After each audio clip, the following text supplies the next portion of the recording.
Yeah, closing the doors. All right. Hello, everyone. Welcome to my talk. Don't just play test for your players, play test for the team. Utilizing playtesting for team alignment. Hopefully it's going to be really exciting. It will. Okay, my name is Jono Shirley. I'm a senior games user researcher at PikPok. My LinkedIn says I am responsible for analyzing player behavior and sentiment in order to make the best possible experience for our players.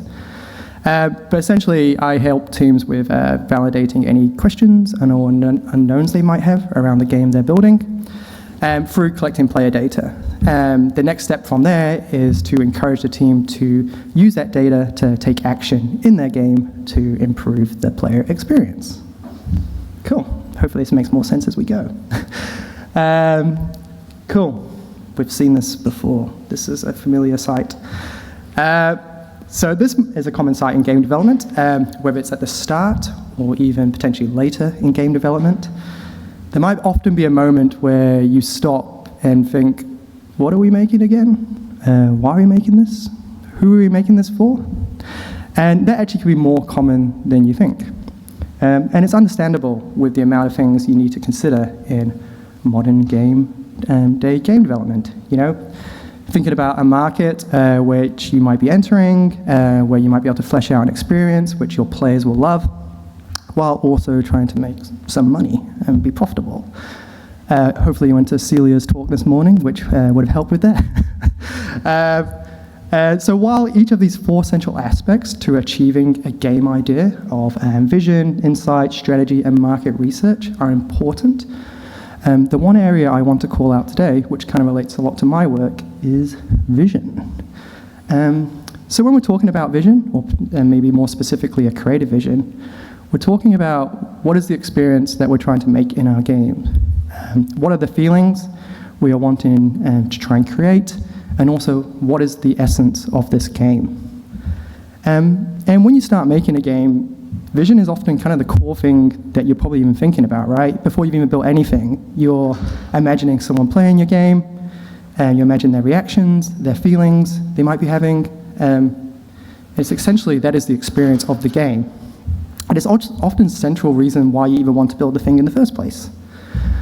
However, as you get into the game development part and maybe begin work on it, and you might be working with a team, and maybe that team might grow or shift, the vision starts to become a bit more less clear, especially if it's not really shared amongst the wider team. And this can become a problem. Shout out to, again, Celia for that animation there of the vision blurring. It was very effective. In fact, Graham McAllister, who is an ex-games user researcher, but now an organizational psychologist, found from both working and interviewing game studios that vision is the single most important problem teams are facing, and that teams often really struggle to define clearly what it is they're trying to make. He goes on to say that the team's alignment of a game vision is the thing that is the leading predictor of a team's succeeding and failing. Now, as someone who's worked across many different games on different platforms, but always kind of been a bit outside the development team, this quote resonated with me a lot. I've always found that when you work with two different teams, they never really work exactly the same, and that can create obviously different challenges and issues. Not with only how they're making the game, but how the team communicates on what they're making, how shared it is amongst the team on why they're making something, and how aligned the team is on who are they making it for. And is the vision central to that development process and decision making? So if we follow what Graham McAllister is saying here, we're kind of presented with two big questions. If team alignment is the bigger predictor of a team succeeding or failing to actually deliver a game, how do we get a team aligned on what we're making? And how do we also make sure that we're delivering the right experience in our game and not the wrong experience? Well, one answer towards this is research. That is, and a drawing by Paris of the research team, or some of them at least. So yeah, At PikPok, we have some researchers, and we're all researchers by nature. We all have different skills and backgrounds, from market research and strategy to user research, like myself. And yeah, at PikPok, we're here to help the development team keep the player and the experience at the heart of what they're creating during the challenges of game development. If you go look at this, here's a nice layout by fellow games user researcher Steve Bromley in ways research can help you during your development cycle. Often, typical goals that you might have during this part of development, as well as how research can support you there. For example, the ideation stage, when you're discovering one or more ideas that could be a game. Went to Fantail Games talk yesterday where they talked about this early on in prototyping. Also, Black Salt Games with Dredge, how they had multiple prototypes at the start, kind of concept testing and prototype testing in their early stages. Obviously, this can keep going through pre-production, production, and even to launch. So to achieve these goals in research, we use what are essentially research methods, interviewing and surveying and concept testing. The amount of research tools that you can use is there's plenty, there's heaps. And there's heaps of resources out there about them if you are keen to learn some. But today, I kind of want to focus on the research method that occurs in the thick of production. And that is playtesting. So playtesting is a research method that at its core essentially involves you watching someone play your game, or even multiple people play your game. Playtesting in the industry is often used as an umbrella term. It can be used referring to usability, so potentially looking at friction points in your game, whether they're wanted friction or unwanted friction, or evaluating the player experience. You're looking here about capturing how players behave with your game, but also their attitudes towards it. But some of the bigger reasons why you should be doing playtesting or wanting to do playtesting is to evaluate your assumptions and to cover what you don't know. So you might have heard about this, or you might have come across this, but then when there's lots of thoughts and reckons in game development about how your players will react to some things. You might hear someone say, our players won't do that, our players will do this. Our players don't think like that, our players think like this. And the truth is, much of that is assumptive. And for that to become proof, we need to think about ways to gather feedback and data. And playtesting is a direct way to get that feedback from players while in development that then can often be actioned and improved in the game design and the player experience in a pretty quick time frame too. If we don't do playtesting, there's a probable chance that we're likely not going to uncover what we don't know until it's likely too late, which is bad. A quote to remember that I always like is by John Hopkins, who's a games user researcher also. He says, "The fundamental truth of a game is what happens when a real person plays the thing." This is a good point to always come back to during game development, is essentially just watching someone play your game. What they experience is real, and their behavior playing the game often speaks a lot more to what they could ever say about your game. So keep that in mind as you're making your game. But obviously, other reasons you want to do playtesting is to learn. And so by challenging our assumptions and uncovering what we don't know, we are learning.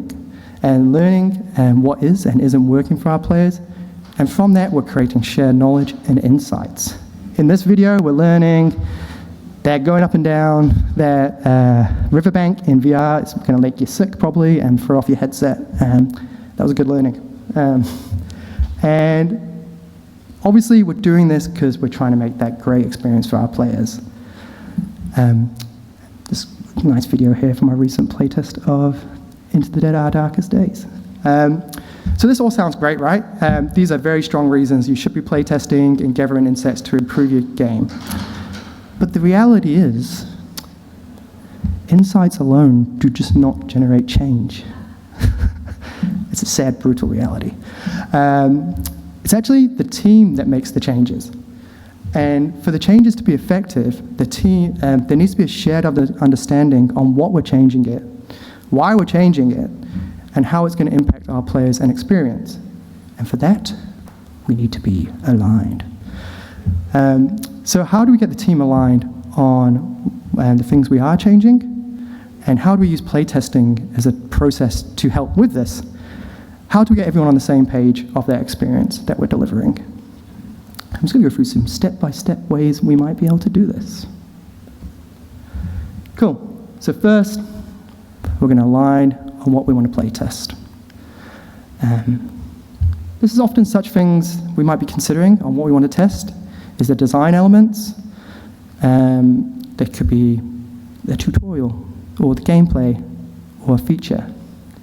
By sitting down with your team, or just in a group, and discussing, what we want, elements we want to assess, we're kind of getting aligned on the current state of each of these features, and agreeing why it needs to be tested. What are the potential issues that we're already having or think we are having in the game? By doing that, from here we're able to figure out what we want our players to think, feel, or do. So this comes to behavioral versus potentially attitudinal data. Behavioral, so how do we expect people are going to behave in our game? For example, if it's a boss fight, you might be like, okay, are they dodging at the right time? Are they changing their loadouts? Is that behavior that we want to see? But the attitude's also, essentially attitude being, what are they saying? We might want them to say, yeah, that boss was really difficult, but it seems to have this kind of weakness here. And by getting there, we almost are starting to align on our expectations that we are going to see in the test. And when we have expectations, we're able to start forming hypothesis. Hypothesis being, if a player is able to perceive X, are they able to understand how to do Y? And here we're starting to align on, okay, if that's the case, then we have pass and fail states on the outcomes of the playtest that we can measure against. Old Mike here, who's the ex-research director at Valve, puts it nicely that, we see our game designs as hypotheses, and our playtest as experiments to validate those hypotheses. So how do we do this at PikPok in a way? Well, what we do is we send a research template out to some of our team members to help them form these hypotheses to think about. These are often really broad questions that we send to the team. The purpose is here, we're not trying to intimidate the team to write a beautiful, perfect hypothesis, because that will probably just distract them and they'll be really nervous about doing that. Rather, it's to get a conversation happening about getting the team to think more deeply about why they want to do the research in the first place, and again, what is the outcomes that they're expecting to see. Cool. So once you've aligned on what you want to test, you need to go ahead and test it. Now, this talk isn't necessarily about how to do a playtest. There's quite a lot of resources out there if you want to learn exactly how to do a playtest. And the research team will just talk your ear off about it, so please talk to us if you want to learn more about that. But yeah, some things you want to consider, obviously, is you're going to go ahead and get someone to come play your game. Where are you going to do it? Who are the kind of people that you're going to want to test your game? And player types, essentially. You're going to align on the structure of the test. So you've thought about, we want the player to do this, and from here we want them to go here, and ideally from there they go to there. So you're kind of aligning on all the things that you want to potentially see during that round of testing. Obviously, you need to reimburse your player. You've got to give them some reward for their time. Observation room, and this is an example of an observation room at PikPok, where the team will sit while watching the test. And most importantly, when you're organizing a playtest, you just want to keep everyone notified about what's happening. You're going to be like, we're going to test on Wednesday. We've got 5 or 6 users in mind that we want to come in. How is the state of the build? Any issues that we need to be aware of? Things like that. Just having that ongoing communication is very important throughout this process. Cool. All right. So imagine the test is happening. We're going to start now aligning on what we saw. So here highlights the importance of having teams watch playtests, but also having teams potentially watch playtests live, in a group ideally, in a room together, or if you work remotely, just via a stream, but also having a chat that you can communicate in. By doing this, you have a much better chance on the team aligning on what is actually happening during the playtest. And by actually having people agree on what is happening, you're going to reduce resistance around fixing the issues that you're coming across. say if only 2 people are watching the playtest and then 10 other people aren't watching the test, communicating what happened in the test to the other team is going to be much less convincing for you. And because having people bought into the process about watching the test, it does obviously increase that commitment to fix unwanted behavior. Another quote by Valve, which pretty much sums up this whole talk in that slide, is playtesting a section at a time until it was no longer excruciatingly painful to watch the playtests. Valve's super into doing playtesting. There's a great video on their Game Maker Toolkit YouTube channel about it. If you ever want to watch it, it's short, really useful, and just talks about how Valve goes about their playtesting process. I would highly recommend it. Cool. All right, so we've decided on what we want to see during the test. The test has happened. We've all been watching it. Now we need to align on what happened. So here, the team is going to align on the outcome, and we're going to go back to those potential hypotheses that we had at the start. And that's why it's really important as a team to understand that and build a structure. We're going to be thinking about, was it a pass state? Was the player able to do X and therefore perceive Y? And if so, that's awesome. But could we improve it in any way? Some things to think about. And then we're going to think about failing. If it did fail, can we align on what caused it to fail? And how do we go from here with a plan? Going to the next step. If you're unsure of the results, you can just do further analysis potentially. Ideally, you might have been recording your sessions. You can watch back on them. Or you might have notes you can go back on. But obviously, there is potential further testing you can do, further playtesting. A good philosophy to have if you're doing playtesting with a team or in your team is to have, there'll always be another test. It's often quite tempting. I'm having this recently. When you're doing a playtest, that the team wants to test everything in the game. And I would kind of discourage this because often, especially if it's a larger game, you're going to end up with a lot of stuff to look at, and there's going to be lots of bits and pieces, lots of points to analyze, and it's going to be messy probably, and there's going to be lots of things to prioritize. So having that structure at the start and defining that and aligning on what we need to test and sticking with that is often the best outcome that you're going to get. And again, you can always do another test if you want to look at something else. Cool. And then we're going to align on priority. That's me doing a presentation over Google Meets. So yeah, here's a classic example of how we go through our findings at PikPok. We look at a slide or an issue that we might have seen, and we discuss that issue. We have a brief description. We might have a GIF or a recording. And here we're just kind of aligning on mostly, do we believe this is an issue? And if so, how important is this issue? So you kind of want to go through that with the team in a step-by-step way.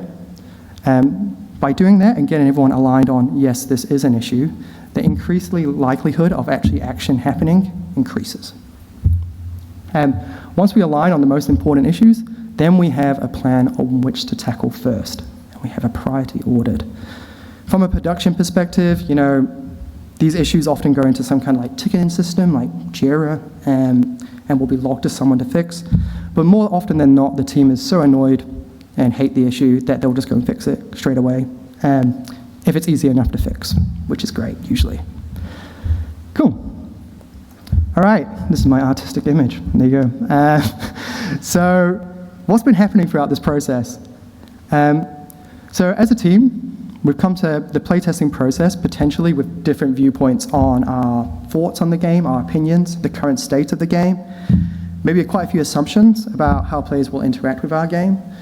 But by going through this playtesting process together, from planning, conducting, and even through the findings, we as a team are slowly beginning to align and kind of create a shared knowledge on the current state of the game and the experience.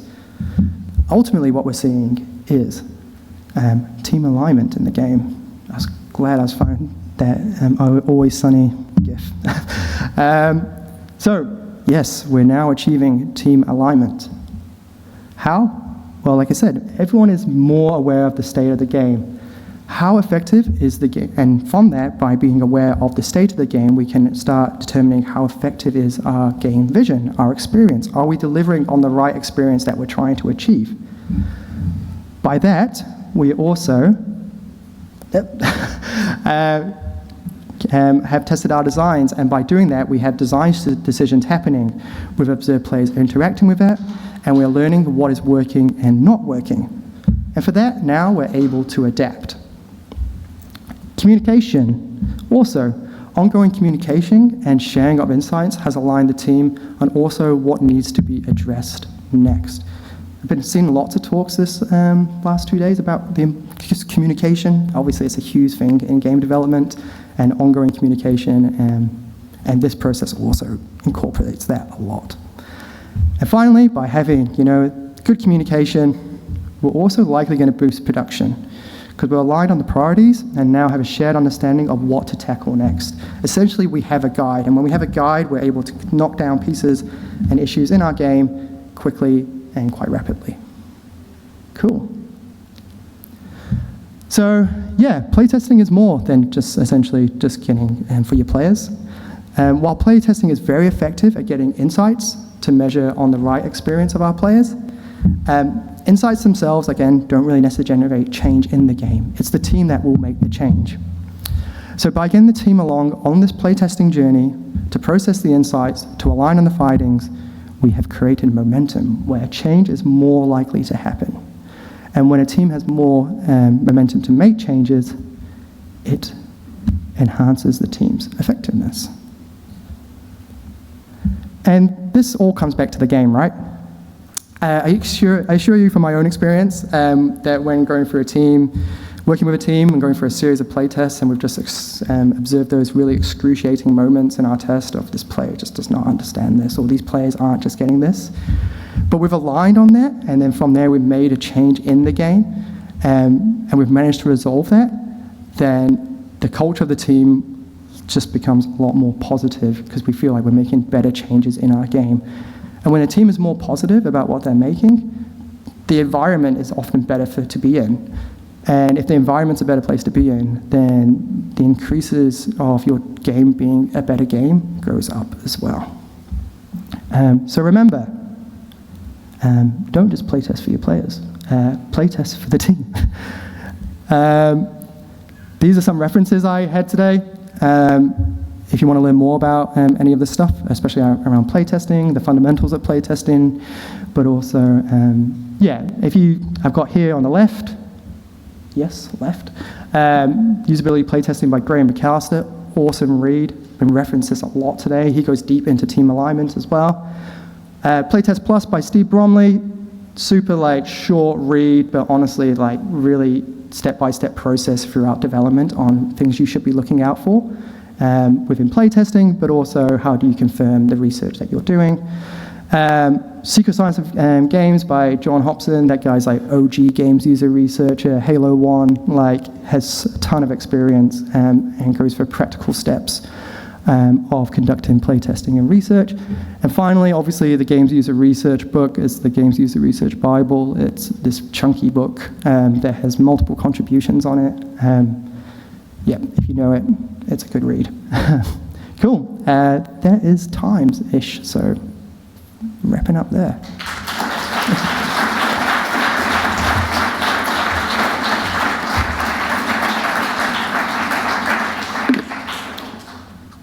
Cool. I think we have time for one or two questions.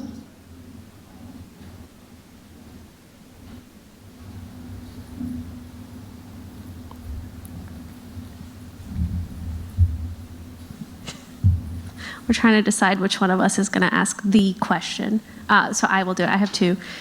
You had a screen on of a recording of a play test, and we got to see the keys that the play tester was pressing. Yeah. Like a custom thing you guys built? No. It's a OBS plugin. No keyboard, I think it's called. NOH. Write it down. Yeah, write it down. They got some nice presets for that. Especially when you're doing usability tests, it's super important to have if it's mouse and keyboard, that's showing gamepadviewer.com. If you've got gamepads, controllers, super useful as well. Both work on OBS, if that's what everybody write that down. Okay, and then my second question was, when you do play tests with the team, How do you collect the feedback? Like, do you do it through forums or just discussion? Yeah, so obviously at PikPok we do have like allocated researchers and games user researchers. What we do, our process is that we make that protocol at the start, so a protocol in a sense of the step-by-steps that we want to see in this playtest. And as the test is happening, either the person conducting the test, maybe myself, and we'll take notes, or if I'm lucky enough, I might have someone else watching who's doing those notes for us.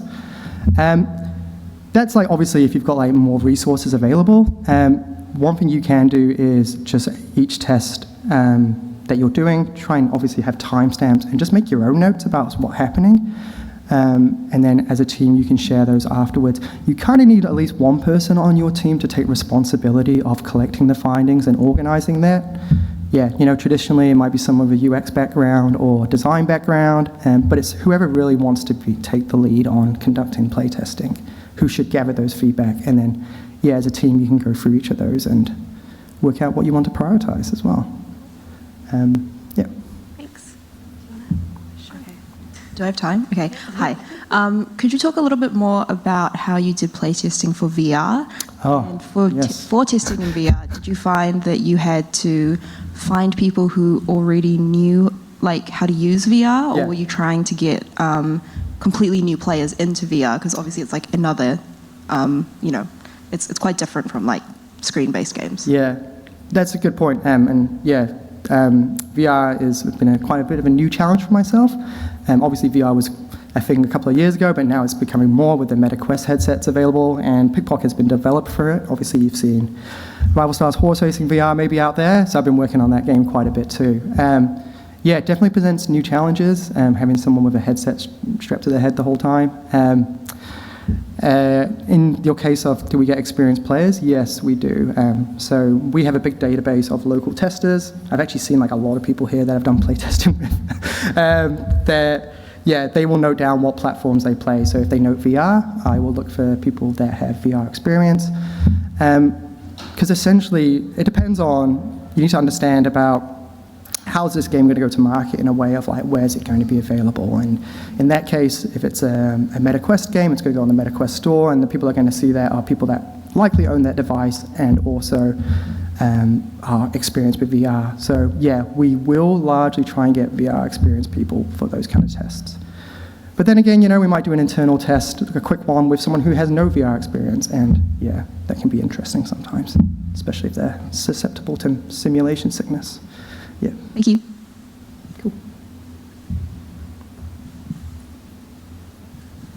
Hi, just got a bit of a question about if you take learnings from one playtest for a particular game and then you go into another game, do you tend to repeat the same tests and potentially get different insights, or do some of the lessons carry over to subsequent games? Yeah, I mean, it depends on necessarily what we're looking at. For example, usability is in a way quite global. Like, usability heuristics apply through every game in a way. So you can take your learnings there of what works in a certain game and apply it for another game, so you can bring that knowledge forward. In terms of definitely like the player experience, that's usually quite individual per game. But like in PikPok we have zombie games, and maybe there's a connection there, but no, probably not. Different, yeah. Thanks. Cool. Any other questions? Oh, Mark.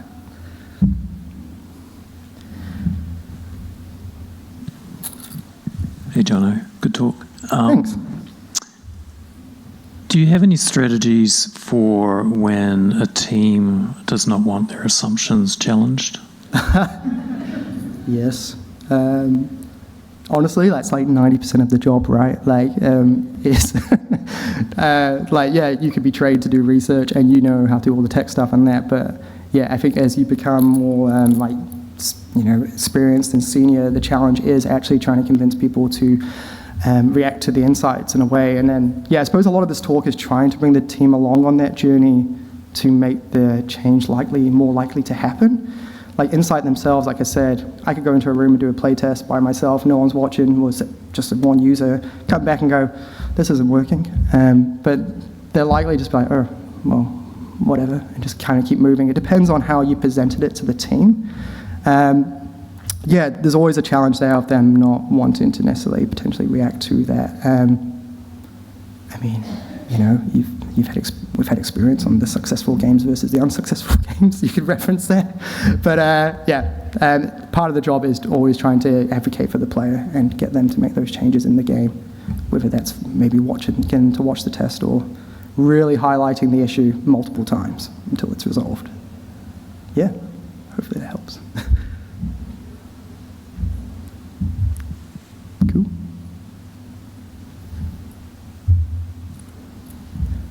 Yeah, thank you very much. I think that's all. Yeah, cheers. See you around.